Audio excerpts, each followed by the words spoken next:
Zechariah 14 and in Ezekiel 39 and other places in Revelation, it does speak of the fact that there's going to be something that's going to be horrible, and I think it could well be nuclear or something chemical. But look at the chemical pods that are there. They're in Syria. They're thick in Syria. Yep. And so so I think Israel will go too far, and the world will react against Israel. I'm not saying Israel should take them out nuclearly. I think that they should do what they can to stop them from going any further with their nuclear threats and power. And let's face it, no one wants to see people die. Yeah, exactly. And nuclear will make hundreds, thousands of people die. BibleTipNow.org, LeoHolman.com. Thanks for listening, folks, and supporting WorldviewFoundation.com. Take care.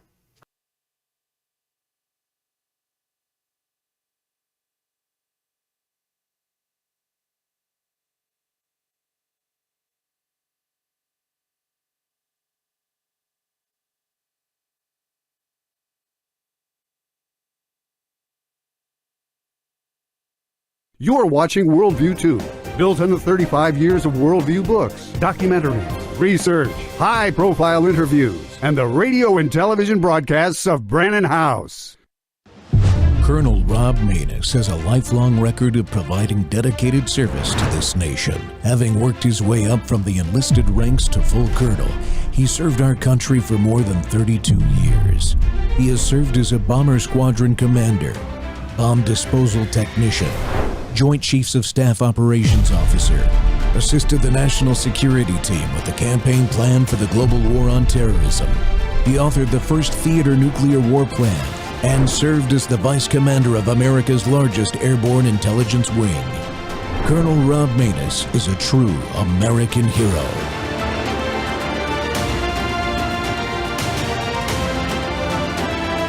This is Rob Maness Live. I insist on not putting an end of this war of revival and resurrection before we guarantee that the Gaza Strip will not pose a threat on Israel once again. Those people in Israel who are calling out irresponsibly to end to the war and to agree to the terms of surrender of Hamas, what are they doing? They are encouraging and echoing verbatim the Hamas propaganda and echoing their psychological warfare against us and the families, and they're not bringing the release of hostages any closer. They are pushing it further away, leaving them there for longer.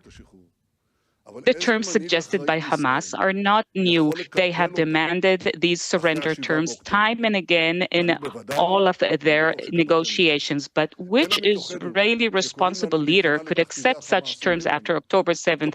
I can't, and I'm sure that you wouldn't be able as well.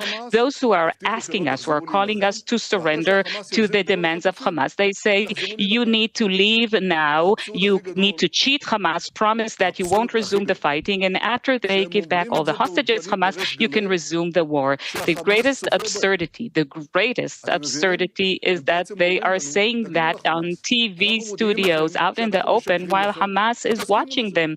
You understand? They're actually saying, say to Hamas, we are informing you that we're lying to you and you need to agree to that. Hamas, they're a bunch of despicable murderers, but they're definitely not stupid. They demand binding international guarantees that will not allow this illusion of deceit that all those self-appointed experts are suggesting on TV studios. They have no idea how the international system operates. No one, definitely not the U.S., but also not China or Russia or any other members of the Security Council. Nobody will cooperate with such a scam.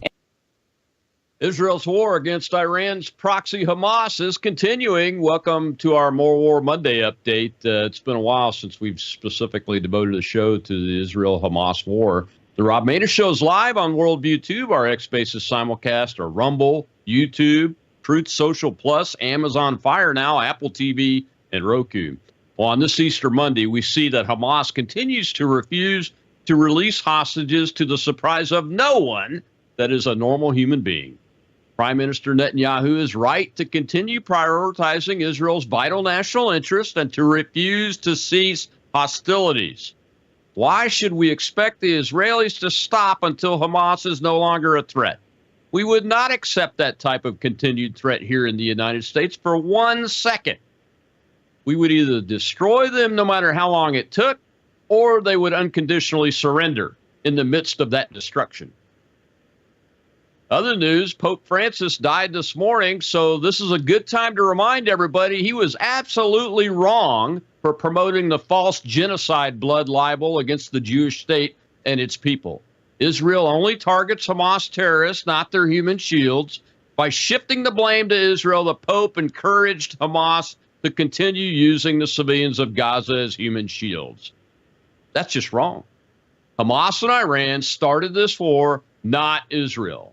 Hamas leaders and their own charter call for Israel's destruction, along with its entire Jewish population, as do the Iranians routinely. By defending itself against Hamas, Israel is not committing genocide, but preventing one. The big question is, can Israel and the United States ultimately prevent Iran from committing a genocide with nuclear weapons also? Well, my guest today to discuss all this is veteran TV news producer, host of the Analyst Substack, former diplomat and brand new host, well, I guess not brand new now, host of Real America's Voices, American Sunrise Early Edition, Jake Novak. Jake, welcome back to the Rob Maness Show. Oh, thanks for joining me, and thanks for joining me on this show that I host a couple of times. You've been a great guest for me, too. So this is great log rolling here for everyone to see. Yeah, we appreciate it. Well, hey, look, you know, when you have a network and the network can work well together, you ought to use it. That's what my philosophy is and what I was taught as a youngster growing up. So I'm using it, my friend. Thank you so much. I know you're a busy guy, but you know, this is important. I'll tell you what my note was when I first saw that clip. I said, what silliness is this? Because what I heard from the prime minister is that Hamas is refusing to give up any hostages again. I mean, it's mind-boggling how this group of people make decisions to not do the thing that will lead to what they want, which is to end the war, right?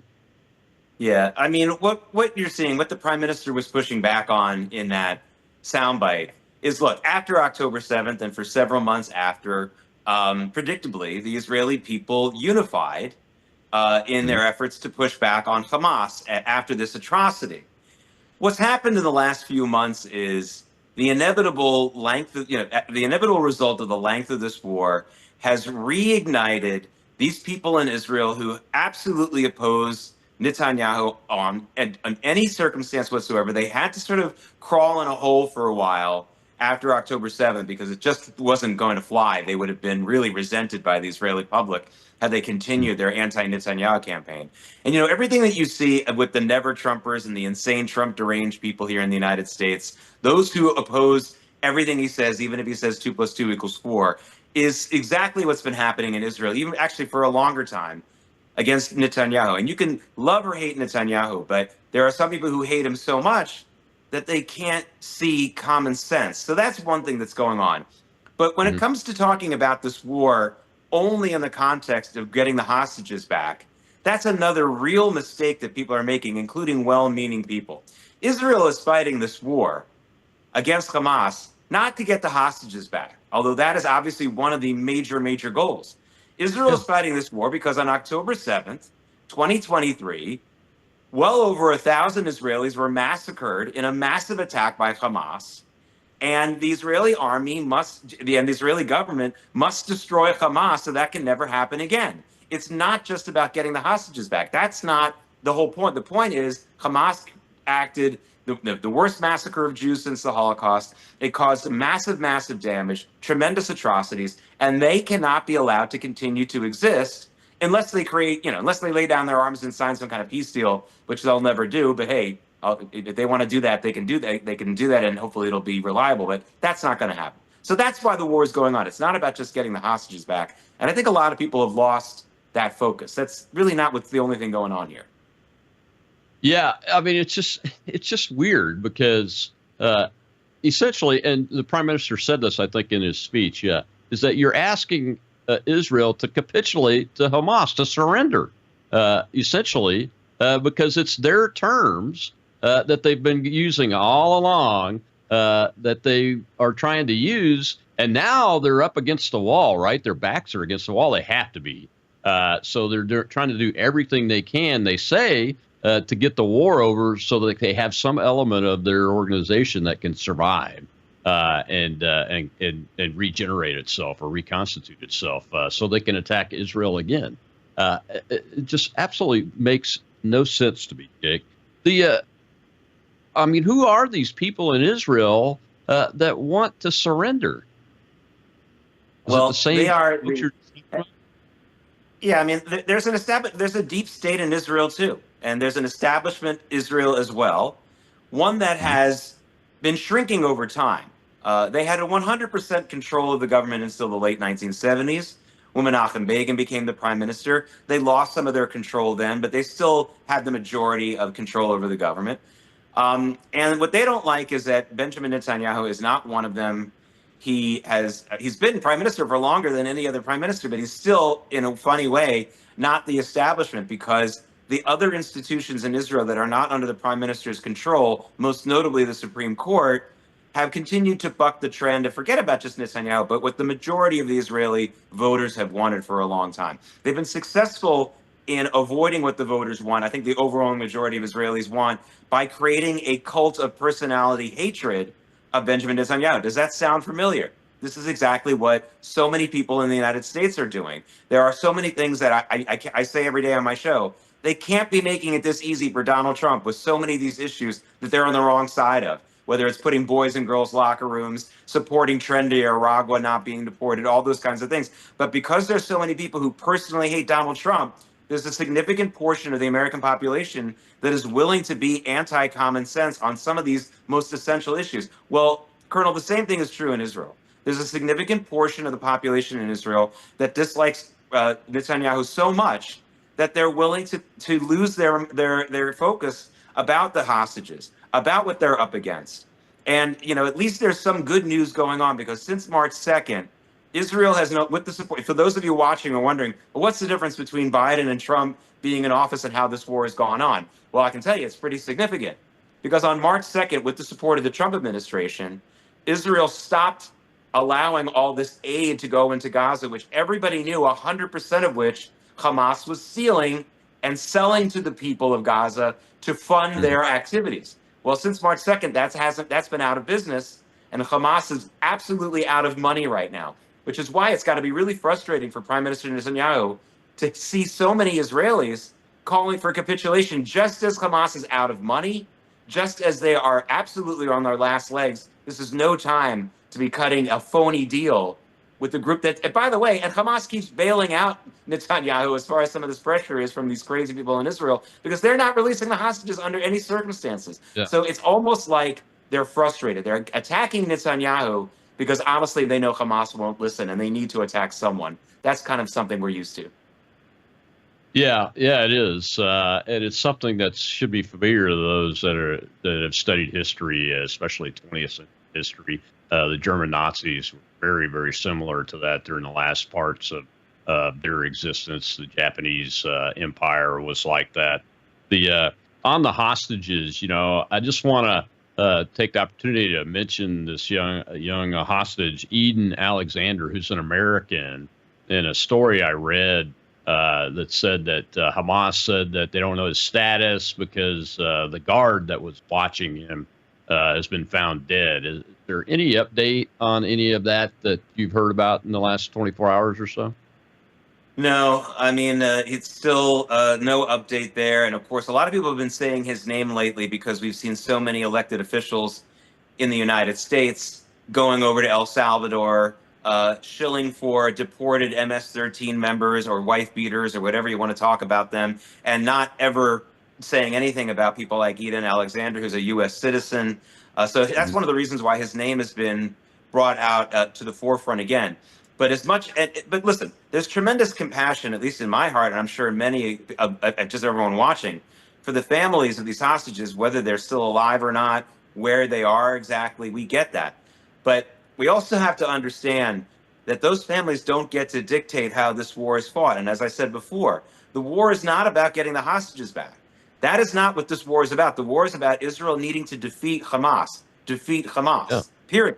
Not just get the hostages back, not just get them to pull back their territory. Hamas can exist as a military entity at the end of the day. If they do, then Israel's lost the war, and it's not about just losing on a record sheet or a stat sheet. It means losing possibly the stability of the state of Israel going forward. So that's really what's going on. And of course, that has to be balanced out with personal compassion, which of course we all have.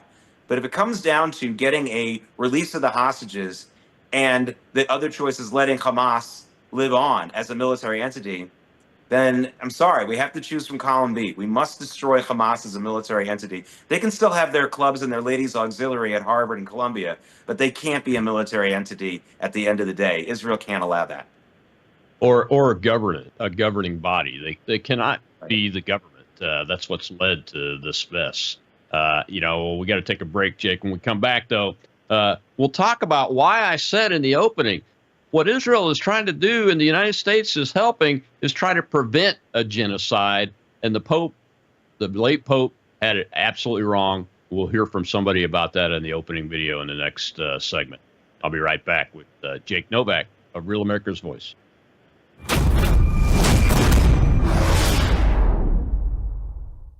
Hello, I'm Brandon House. Would you like to gain access to over 20 years of my radio shows, TV shows, my books? I've written 15 books, and most of those books are ebooks now. And we have conference DVDs, conferences where we filmed our conferences at the Ozarks, literally starting 20 years ago. It's all available in our archived vault. All you have to do is go to worldviewtube.com/vault, worldviewtube.com/vault, and for a reasonable monthly fee, you gain access to over 20 years of Christian worldview programming, news, information, books, documentaries, and a powerful search engine. And folks, it's a great way not only to educate yourself, equip yourself, but it's a big way that you can help fund our continuation as a broadcast network. Please check it out. worldviewtube.com/vault, worldviewtube.com/vault, and help us continue pushing out a Christian worldview.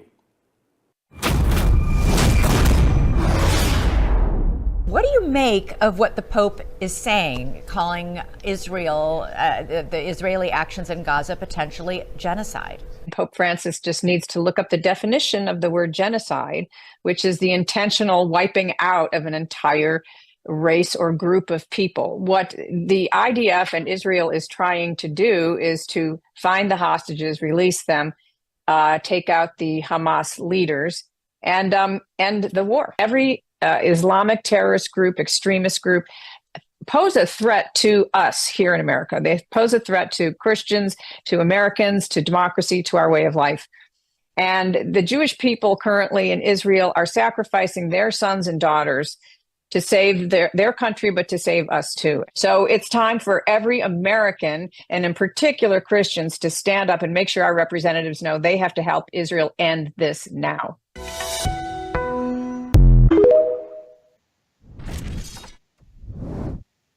Welcome back to the Rob Maness Show. It's More War Monday, and we're talking with my guest, Jake Novak of Real America's Voice, early sunrise edition. And it's updating on the war with Hamas. Jake, I have to play that clip. The guests there on News Nation, really from the Pope Francis's perspective and the perspective of genocide, nailed it. I think it's terrible that a sitting pope had said that, even to speculate about it, because why level the criticism at a country and a group of human beings that are fighting for, this is a war of survival and national defense. Unfortunately, that's the position that the country of Israel is in right now, and you cannot let them continue to exist. Even though the Nazis in Germany unconditionally surrendered, the Nazi party of that era no longer exists. It took a while to get rid of it for the most part, and it's gone the way, and will never be allowed, I don't think, to exist again, I hope, in the world as it stood then. And that the genocide definition, it's just to use as a trope and a battering ram when this country is trying to eliminate this threat of genocide and deter the bigger threat of genocide from Iran and its potential nuclear weapons, isn't it? Yeah, there's two reasons why Israel is constantly erroneously accused of genocide. And in the case of Pope Francis, this was a very, very confused individual and a very wounded individual. Pope Francis was basically a communist, so he was wrong about that too. He was he had a lot of misconceptions about economic justice and economic realities in the world. I'm going to give him a pass on that because he grew up under Juan and Eva Perón, who absolutely robbed Argentina's natural resources and wealth. And that's the world he grew up in. So I don't think he understood what real capitalism is, and he misunderstood it as that. As far as getting pretty close but not quite accusing Israel of genocide, there's a couple of reasons why that happens. First reason is Israel is almost entirely made up of the children, grandchildren, and great-grandchildren of Holocaust survivors and Holocaust victims. And so when you accuse those people of the still very open wound that they're dealing with, it's a way of wounding them again. You know, that's what Holocaust deniers do. Do they really not believe the Holocaust happened? No, they know the Holocaust happened, but they know that claiming that hurts the feelings of people millions of miles away, or something like that, thousands of miles away, I should say, without having to even really work hard. And that's why they do that. And the other reason why this is done is because, as you've been talking about before, there is a genocide being attempted in the Middle East. It's the one against the Jews. Yes, there are people who are trying to commit genocide in the Middle East. It's the people who are attacking the Jews. It's Hamas. It's Iran. And they tell you that all the time. They don't want any Jews to be alive in the Middle East. Now, that's a genocide. And the reason why they accuse Israel of what they are guilty of is because that's an old tactic. Accuse your enemies of what you yourself are guilty of. That's something, speaking of the Nazis, that's something Joseph Goebbels did. And by the way, Hamas is very much an outgrowth of Nazism. And I'm not just saying that because they were simpatico. I mean, it was because they really worked together. If you look at your history, the Nazi Party funded the Muslim Brotherhood starting in 1929 and into the 1930s, all the way through the war. The Muslim Brotherhood's stooge in Jerusalem, the Grand Mufti of Jerusalem, was a guest of Hitler throughout World War II in Berlin. He must have stood out like a sore thumb in Berlin. I don't know how he got around town, but he did. And so honestly, that's really why they're so similar, Rob. That's why they talk the same. That's why they have the same goals. They had the same funding and the same philosophy at its core. So yes, and it was just so disappointing to hear that from Pope Francis, even though he's so confused about many things. But by the way, that's why you need to be worried about confused. And he was just the wrong person, the exact wrong person to be elected Pope when he was elected back in 2013. And granted, I'm not a Catholic, and I know that I'm not really the best person to criticize everything about the Catholic Church, and that's really not what I'm here to do. But I will say this. As a traditional Jew, not just as a Jew, but as a traditional Jew, an educated, yeshiva-educated Jew, I can tell you, and this is a hard sell for me with my fellow Jews, traditional and secular, but I know this is a fact. It's better for the Jews when Christians are more Christian. When Christians are more devout, when Christians are more faithful, it's better for the Jews. And so when you have a pope who talks about the environment more than he talked about Christians being persecuted, when you had a pope who talked more about socialist stuff, as opposed to the devotions of the Catholic Church and the Catechism and the canon law, I knew we were in big trouble. And sure enough, we were. Yeah. It's, you make a great point. It is better when Christians are more devout. And I think one of the reasons is that we tend to acknowledge and support the nation of Israel, for instance. Most of us do, I think, because we recognize the heritage of Jesus Christ was Jewish, and all of the apostles and disciples, and the heritage of that is what, where we come from. So we recognize it. We also read the Bible. If you're a faithful Christian, you understand that the Jews are basically your older brother. But we didn't cross the river together. You crossed the river into believing in Jesus as the Messiah, but you still believe that God gave the Torah to the Jews. And if you are a faithful Christian, you also believe the following fact, which makes sense. God doesn't make mistakes. Now, there are some people claiming to be Christians and devout Christians who say, no, the Jews are satanic. the Jews are completely evil. In that case, why did God give them the Torah? Why did God make them a chosen people? You can say that the Jews have made this terrible error by not accepting Jesus, and that's something I understand.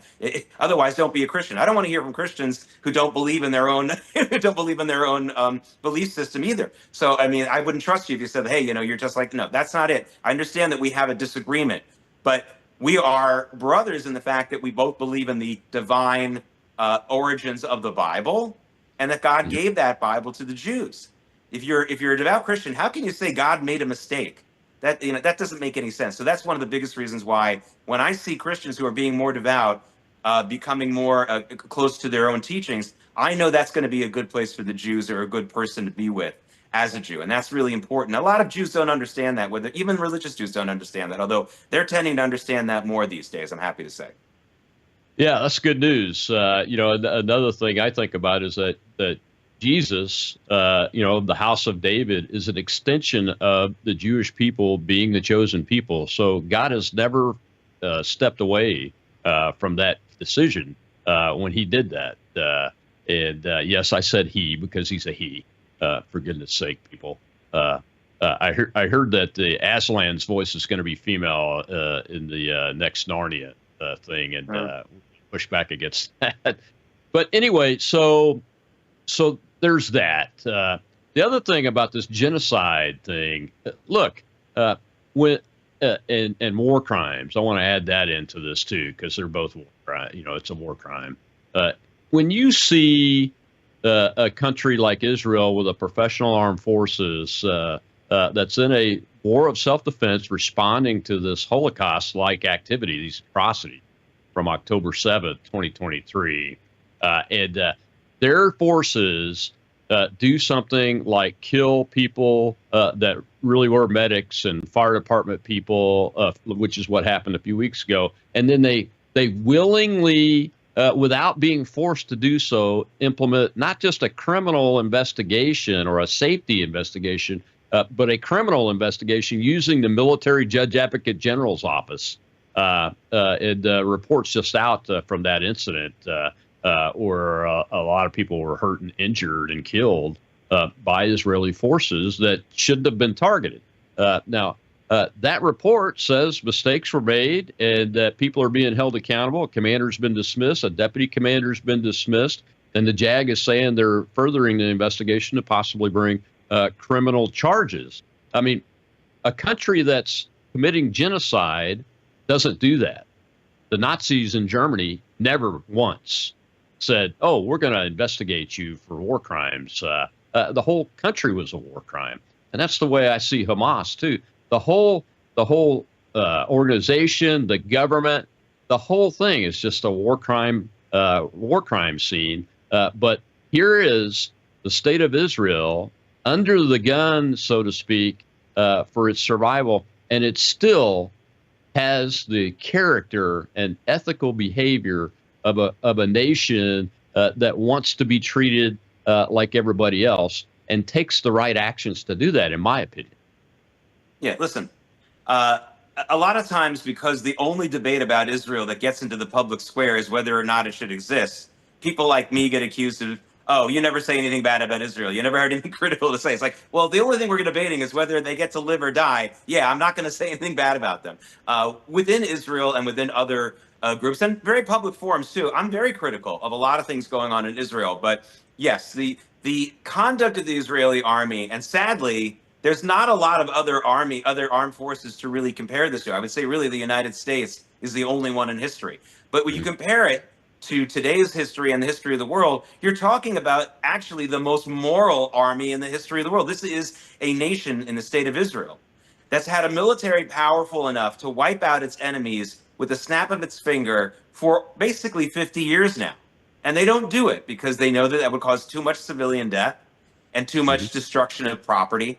And it's not really what they want. They don't want to be in a world like, even at the expense of some of their best people who die every day. One of the things that really is so hurtful about the genocide thing, or when people like Joe Biden said that Israel was bombing Gaza indiscriminately. One of the things that was so hurtful about that was, I know people who have died. Forget about these tribunals. I know people who have died because Israel is being so meticulous. You know, they're going from house to house when they could just bomb the whole block. And obviously, Israeli troops get killed when they do that, when they could have been, quote unquote, saved if they just raised the whole thing. And they don't do that. It's really important to look at that. And I think only the U.S. armed forces is comparable in that kind of behavior. It doesn't mean that Israel's saints, the Israeli military, and we were talking about before, the deep state, the Israeli military has a lot of officer rot in it. I mean, if you want to do a show where I criticize Israel on fair criticisms, I'll need more than an hour, Colonel. I'll tell you that right now. So no one watching now better accuse me of only being, never saying anything bad about Israel, never criticizing. I have a lot of things to say about their education system, which to me is also a disappointment. Really, I'll do a show, I promise. But if you're going to have conversations about whether Israel should exist or not, and whether they should be allowed to win a war against Hamas, then no, I'm not going to say anything bad about Israel in the context of that debate. Sorry. Well, we've started. You and I've been talking about this since almost October 8th, I think, and you've been on the show several times since then. And we've always talked about our concerns with how the Israeli intelligence apparatus and the armed forces didn't know about this or didn't respond appropriately. The decision making in the national leadership wasn't fast enough, and really a lot of these people that were killed and taken hostage, some of them were like in the process of doing like the Minuteman thing, picking up their musket and defending their homes. Many of them, I think probably most of them, were in that category if they were able to do it. So yeah, I'm totally with you on that. One of the interesting things that I wanted to talk to you about in this next segment is we're starting to see and hear here in the United States about some Palestinians that are actually protesting Hamas. And I just wanted to get a chance to discuss that with you, Jake, because I think that's very interesting that finally, I hope it's organic. Finally, someone is able to step up and say, what we're doing here in Gaza is wrong and we need to change it. We'll be right back with Jake Novak. It's More War Monday, and we're updating on the Israel-Hamas war.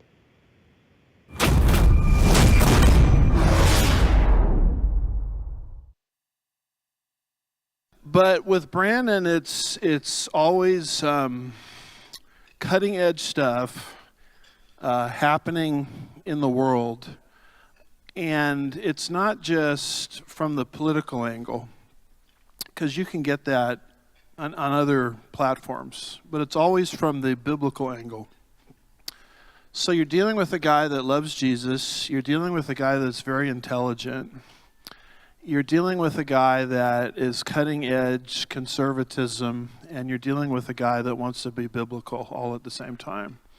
And so for that reason alone, I hope many, many people will not just lift up his ministry in prayer, but will also financially get behind it, because he, from the angle I'm trying to describe, he really is the only game in town.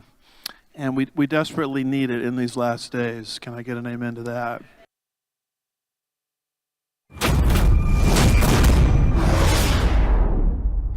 Hamas has tortured and killed 22-year-old Gazan Odai Nasser Sadi. His body was left in front of his family's home over the weekend.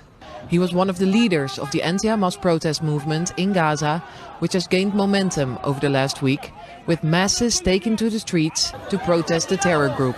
A large crowd gathered on Sunday for Nasser Sadi's funeral procession, during which they shouted "Hamas out." The victim's family delivered a speech after his burial, publicly holding Hamas accountable for his death. A group that belongs to Al-Qassam Brigade kidnapped our betrayed son, Odai al-Rabai, with a silly excuse, and they tortured him to death without taking in consideration his mother's and relatives' feelings.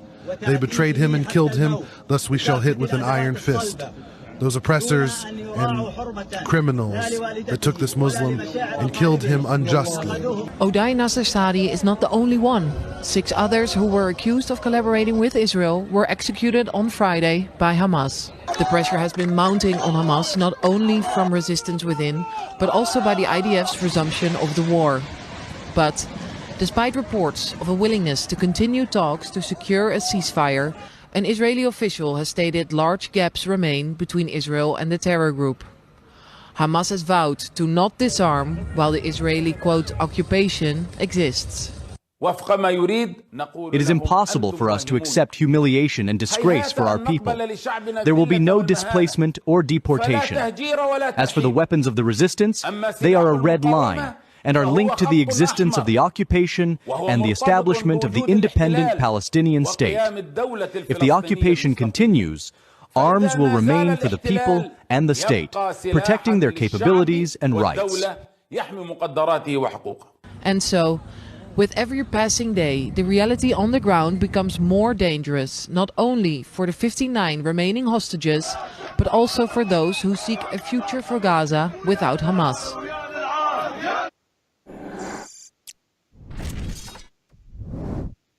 Welcome back to the Rob Maness Show. It's More War Monday, and we're talking the Israel-Hamas war. And, of course, they're a proxy of the country of Iran.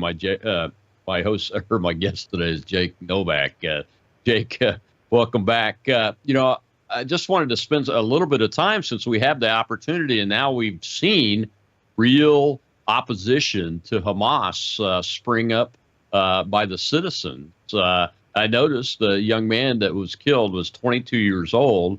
It makes me believe and maybe have a little bit of hope that the kids that have been grown up in this indoctrination and have seen this are just fed up with it. Am I right in to have, is it the proper way to be thinking that this is even possible?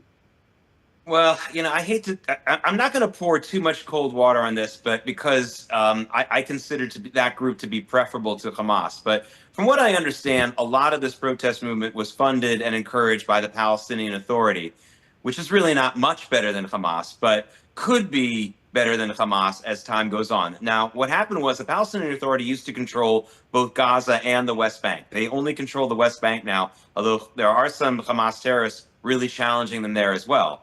The Palestinian Authority was expelled from Gaza basically around the time that Israel pulled out of Gaza in 2005. And that has been the case. So Hamas has been in control of it for a long time.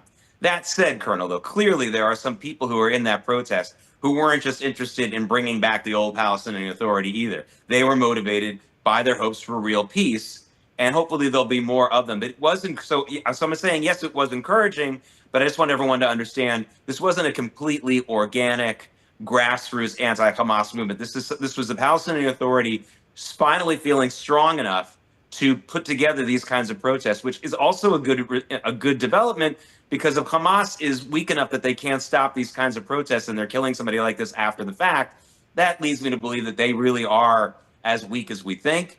And it's possible the Palestinian Authority is a little bit more easy to deal with than Hamas. However, at the end of the day, the old leadership of the Palestinian Authority, Mahmoud Abbas, who's sitting in Ramallah in the West Bank, also needs to be removed if there's going to be any hope for peace for Jews and Muslims in that region, and for Christians, by the way, because there used to be a somewhat significant Christian population in Gaza that Hamas also chased out. There's very few of them. I think there's just a handful of Christians they left, certainly probably less than 100 in all of the Gaza Strip. So it's kind of a mess, but I am like you. I want to be optimistic about it, and I was encouraged by that. I'm just not doing it with rose-colored glasses. So let me put it that way.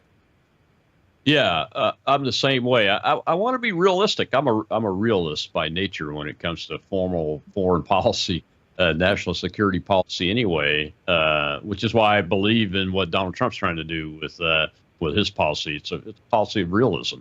So we have to be realistic in this.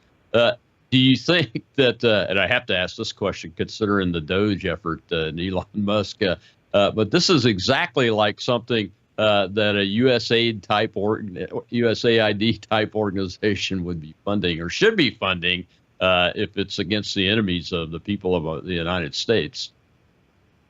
Yeah, that's really funny because a lot of people, I'm glad you mentioned Doge and USAID, because when Doge got in there and we found out all the money that was being sent to terrorists and anti-Israel groups, which were also, of course, anti-American, it was actually exactly what I had thought for a long time. And it was a great retort to those people who say, like, well, I don't want to fund any foreign, I don't want any foreign aid.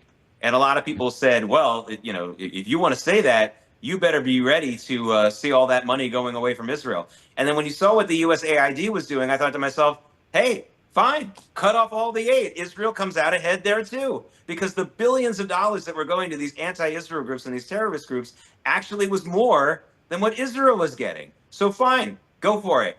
Get rid of all you foreign aid, which I'm basically for anyway, and Israel will still. And for those of you who are worried about how that will help Israel, hurt Israel, don't worry. Israel comes out ahead also. So absolutely. I mean, really, so for people who think like, well, if you're America first, you can't support Israel that much. Well, you're wrong. Because if we were really America first, then some of these terrorist groups never would have had the money or the ability to hurt and kill Israelis and Americans in the first place. So go for it. Shut the cash register.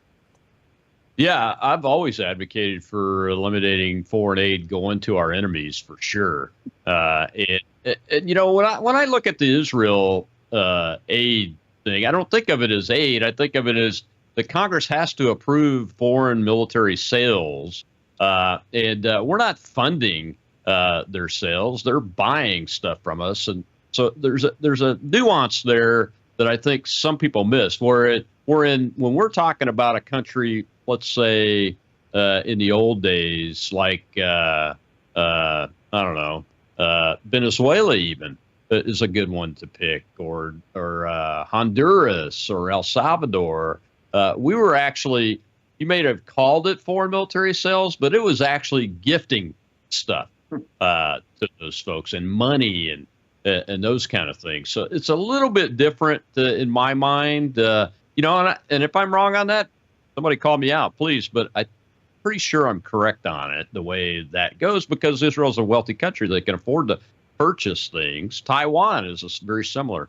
They buy things and procure things through the American system. Of course, Congress has to approve all of those kinds of activities, not just outright aid going out. So it's very interesting that people have that perspective. When you look at this type of activity in Gaza, what does it tell you about what's happening in places like Samaria and southern Lebanon and those types of areas? Is there a resistance type movement in those areas too that could be tapped into? Or is it like southern Lebanon? Hezbollah still has a stronghold in Lebanon that's just very difficult to get out of there. Yeah, I mean, it's interesting you mentioned that region. There's an area on the map, you can check it out, where basically Israel, Jordan, Syria, and all these countries kind of converge. And that is an area where Iran is very much hoping to build up a new stronghold to attack Israel, and also to look after what's left of their assets in Syria and things like that. That is a concern. But as far as the West Bank is concerned, not to use that word too much, we have seen the Israeli military not take their eye off that ball. There was definitely a hope among certain Hamas leaders that with all that was going on in Gaza, that Israel would take its eye off what was going on the West Bank, and that they would be able to go to the West Bank, attack the Palestinian Authority there, Hamas I'm talking about, and create a new foothold there. And that was a failure, I'm happy to say. Now, there may need to be an even bigger deployment of the Israeli forces on the West Bank in the coming weeks, but honestly, it does look like that failed. And Hamas was not able to do that. And a lot of this has to do with the cutting off of money. Another thing I want to make sure all your viewers understand, there is no reason for the United States to send its own troops in any way to any kind of war in the Middle East. But if they're going to send money, like the previous administrations did, if they're going to send money to the enemies that way, then really we're asking for needing to do that. All we need to do is cut off the funding. And this cutoff, the fact that the Trump administration has supported Israel's cutoff of the aid that was going into Gaza, that Hamas was stealing 100% of and selling to its own people, has really been the game changer. This should have been the Biden administration's policy on October 8th. And so the fact that it took until Donald Trump got into office that Israel felt enough support to do this is the reason why that situation in the West Bank, that situation in Samaria is not as bad as it would be right now, because Hamas doesn't have the money to pay their own people in Gaza, let alone any new adventurism they have planned for the West Bank. It's about cutting off the money. We don't need to send our boys and young women into these war zones. And anyone who says we do is probably trying to trick you into saying something that'll make you sound like a warmonger. Be very careful when you're having discussions online with anyone about strikes on Iran, about strikes against Hamas that American troops might. That's not needed. And that's not what Israel wants. And that's not what people who support America really want. But we all want the cutting off of the money, not only our taxpayer money and things like USAID, but sanctions, tougher sanctions on Iran, tougher sanctions on all the financial sources of this so that we don't have to draw ourselves into war. And a lot of the people who say they don't want American troops to go over there, when you say, okay, so I assume you're in favor of cutting off all funding to Iran and making sure that they don't get that money, they'll always hem and haw and say, well, it is their money. That's where you catch them, because they're not willing to cut the money off either, which just goes to show they're really just shilling for Iran or just hate Israel so much that they like to see it destroyed. I'm giving you a little trick that you can use in your online discussions. Yeah, absolutely. People didn't used to believe me when I would tell them the Hamas people steal the aid and then they'll sell it back to the citizens. But most of it, they're keeping it. And there was a visual in the war. There's a visual evidence of this. When you see the capture of Hamas soldiers and they strip them down to make sure there's no devices or armament on them, they're all fat. They're all in good shape. Fat as in well-fed and everything. That's because they're taking that aid and they're feeding their forces first before they even think about selling anything, let alone giving anything to the poor people that they want you to feel sorry for. Well, when we go to the last segment, Jake, we'll hear from President Trump about Iran, but I want to talk about this issue because of all the news that's been blowing up with the Prime Minister coming over here and all of a sudden there was no attack on Iran by the United States. We'll be right back with Jake Novak on More War Monday.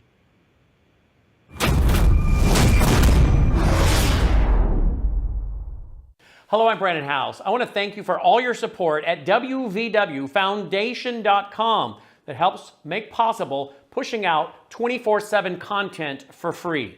Without your support, we'd have to put it all behind a paywall. But thanks to you and your support through our foundation, we're able to push it out for free as a broadcast service and broadcast ministry of WVW Foundation. Please consider going there and setting up an automatic monthly contribution, or go there and make an occasional contribution.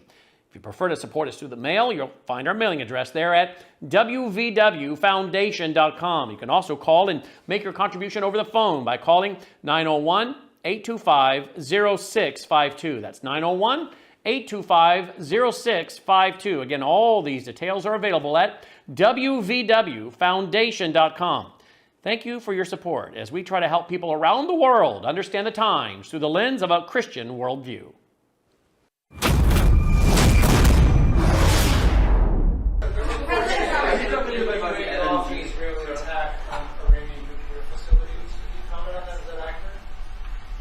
And they say the attack is what? That you waved off an Israeli plan to attack Iranian nuclear facilities. I wouldn't say waved off. I'm not in a rush to do it because I think that Iran has a chance to have a great country and to live happily without death. And I'd like to see that. That's my first option. If there's a second option, I think it would be very bad for Iran. And I think Iran is wanting to talk. I hope they're wanting to talk. It's going to be very good for them if they do. And I'd like to see Iran thrive in the future, do fantastically well. I know the Iranian people, they're incredible people. Always have been very smart, very energetic, very successful people. And I don't want to do anything that's going to hurt anybody. I really don't. But Iran can't have a nuclear weapon. It's, pretty simple. It's really simple. We're not looking to take their industry. We're not looking to take their land. All we're saying is you can't have a nuclear weapon. Welcome back to the Rob Maness Show. It's More War Monday, and we're updating the Middle East war. Focused the first three segments on the Israel-Hamas war itself. And my guest is Jake Novak today, Real America's Voice. And Jake, I wanted to use this segment to talk about what the president was being asked about there. Over the last week or so when Prime Minister Netanyahu came in, there seemed to be a building expectation in the media. The typical the likely the likely suspects, the mainstream media and the corporate media, legacy media, whatever you want to call them, the ones that are the mouthpieces for what we call the national security state or the deep state here in the United States, which, as you said, Israel has similar things, that there was going to be some kind of attack on Iran. And we had seen the B-2 bombers en masse going to Diego Garcia, which are capable of carrying the gigantic earth-penetrating conventional bomb, only platform that's really able to do that in any numbers and be able to fly it from long distance away and then recover a long distance away and do it again on a regular basis. But it didn't happen, even though Prime Minister Netanyahu came and they were asking the president if he had waved off an attack. And the president answered exactly like I would expect him to do. It's what I voted for. Well, I'm interested to see what we can get accomplished without killing the Iranian people, essentially, is what he said. Your thoughts on it? Yeah, well, I sure like that to happen. I mean, the narrative that Israel's just been pounding the table for, not only an Israeli strike on Iran, but an American strike as well, is just not true. There may be some people who say that because as a final statement in an argument saying, well, if there's no deal that can be made, and that's the only choice between them threatening Israel with a nuclear weapon, yes, that's what they're going to want to do. But that's going to the end of the conversation before having the beginning of the conversation. I think Prime Minister Netanyahu came to the United States for two reasons. The first was, I think that there was some intelligence and some discussions he wanted to have with President Trump face to face. So that's the first reason. Obviously, what the details of that, I don't know. But I really think that was the first reason. The second reason was, I think it was vital for the Prime Minister of Israel to stand with the President of the United States, as the Trump administration was for the first time doing direct talks with the Iranians over their nuclear program again. If Netanyahu stays back in Israel, remember, it was a quick turnaround. He had just come to the White House not that long before. But the fact that he was with President Trump, sitting with him, showing him that same support, instead of allowing another narrative that the legacy media, I think, would have tried to pursue had he not shown up, about how, Netanyahu now and Trump are having a big break and they're having a fight. The fact that that wasn't the case was really important, because absolutely Israelis should have a tremendous amount invested in as many efforts that the United States can make to talk with Iran to really get them to back off where they are, especially with a supreme leader in Ali Khamenei, who has been in terrible health for quite some time. There were strong reports that he had died several months ago. Obviously, that wasn't true, but he was in such bad shape that they had a lot of believability to them for a couple of days. And we all know what happened to the elected president of Iran not that long ago in that helicopter crash, which had Kurdish sabotage written all over it, in my opinion. So that's, and there, of course, the Kurds are opponents of the Iranian regime, rightfully so. So all I can say is every effort we can make to avoid a military resolution against the Iranian regime is absolutely something worth pursuing. The only thing I will say is, again, at the end of the conversation, if you're presenting me with, well, Iran's going to have a nuclear weapon and they will be allowed to point it at any one of its neighbors or any one of its regional neighbors like Israel, then yes, the only solution to that would be a military strike. I'm sorry, but we don't have to go to the end of the conversation first. We start at the start of the conversation, which is, can we get them to back off? Can we get this? And by the way, can we run the clock out on this regime? A lot of people are accusing Iran, rightfully so, of trying to run out the clock on the talks so they can get this weapon built before the talks really get going. But we're trying to run out the clock too on Ali Khamenei, because once he dies, apparently there's not such a clear succession plan. That could be a great opportunity for the United States to try to make some inroads there that don't include a nuclear Iran. So we're also trying to run out the clock a little bit as well. Don't put that past the Trump team, and I know the Israelis are aware of it as well. Yeah, I'm glad you said that. The actual picture being portrayed and message being sent is that the Israeli Prime Minister is standing with President Trump, and that they're on the same page. We don't have to jump to the end of the conversation, and would prefer not to. That's why Donald Trump sent the letter to the Ayatollah and everything. The want to go back to something you said, which I agree with in the last segment, is that Israel doesn't need us. We don't need to put boots on the ground. They don't really need us militarily to conduct any operations. Now, it's very helpful if we can support, like in a defensive way, like we did with the mass missile attack that the Iranians tried to do. But it wasn't just the United States. I mean, Saudi Arabia, Qatar, all the folks with Jordan, all the folks with defensive capabilities shot down missiles or drones and those kind of things. I don't have a problem with that type of activity. I would prefer we not be there, be honest with you, except for the freedom of navigation stuff that's going on with the international waterways like the Red Sea and the Gulf of Aden, those kind of areas. But if people are wanting to get us involved, I mean, that's the maximum extent that I would ever even support as a defensive round, because Israel doesn't really need us to do that. And number two, Iran is not an existential threat to the United States. It is one to the state of Israel and to all the democracies, really, the people that want peace in that region, whether they're democracies or not. To be honest with you, the Saudi Arabian monarchy, they don't want all-out war to happen between Arabs and the state of Israel, especially one where Iran's slinging nuclear weapons around.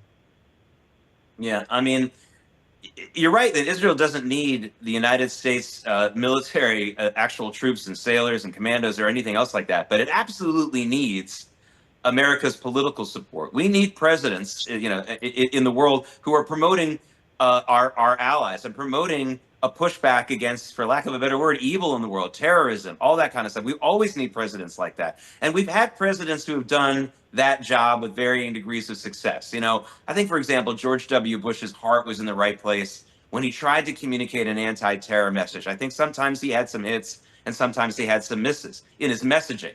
I'm not talking here about the choice of how the Iraq War went down and all that kind of stuff. But there was, and believe it or not, even Barack Obama and Joe Biden at times had decent messaging about this. But of course, in the case of Biden and Obama, it wasn't just a case of bad rhetoric sometimes. And sometimes their rhetoric was very good.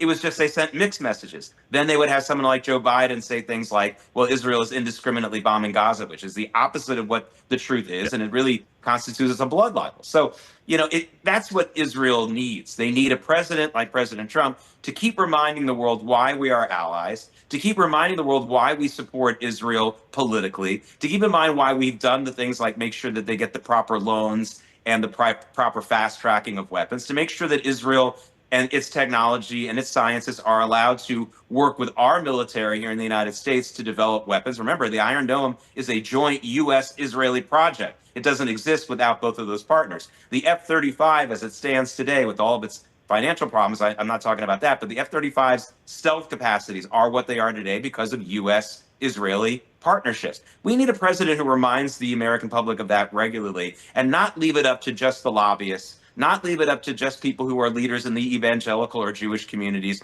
That's not what we need, because then you get all the conspiracy theorists about certain groups controlling the government and things like that. We need a president to remind everybody, hey, this isn't about that. I don't get any, Trump didn't get any money from the, to help his first campaign from anybody like that. So it really should be reminded that when it comes down to it, it's about our interests. And we need presidents who articulate that. And I think President Trump does that pretty well. And I'd like to see him to continue doing that. But as far as sending troops and again, anyone who says that and says they're speaking on behalf of Israel when they say that is lying. They're they're probably anti-Israel and probably anti-America. You got to watch that. That's a giveaway. Yeah, if you haven't figured it out, those positions turn people against America and Israel quickly. And I'm talking about American citizens. I'm not talking about folks or other countries around the world. But I'm glad you brought that out about our interests here in the United States.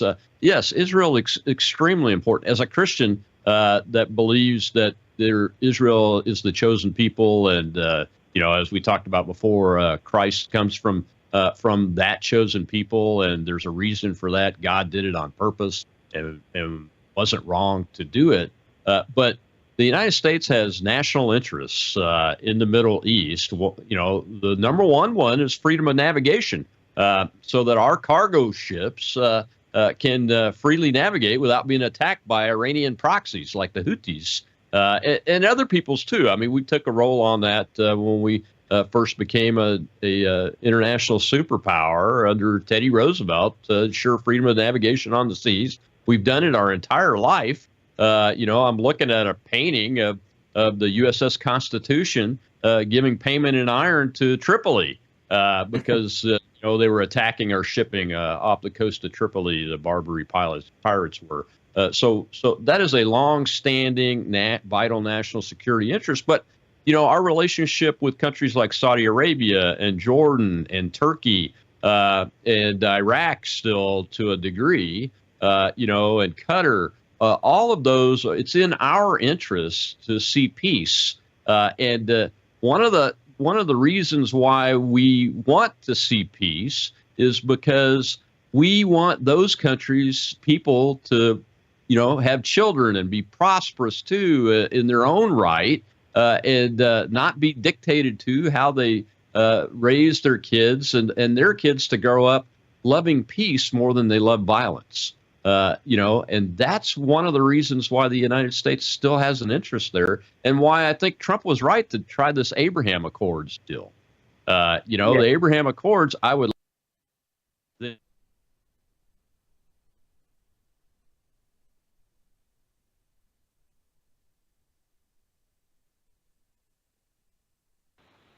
What do you need? There we are. Sure. Yeah. I hear you now. Yeah.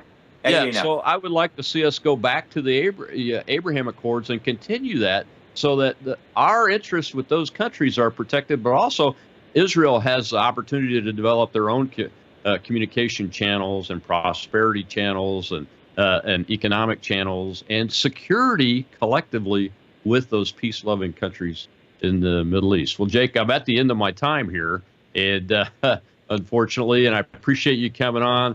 Real America's Voice, American Sunrise, early edition, 6 o'clock in the morning Eastern time, correct? 7 Eastern. 7 Eastern time. Well, see, when I come on it, it's before the sun comes up. So. Yeah. And you might see me there every once in a while. I do get the invite every once in a while, and I appreciate you doing that and letting me come on.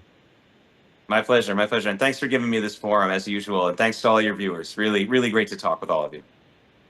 Well, thank you very much. We'll see you next time. I'll see you tomorrow. Roger Stone here to talk about the JFK assassination and his book and what the reality is now that we've got those documents.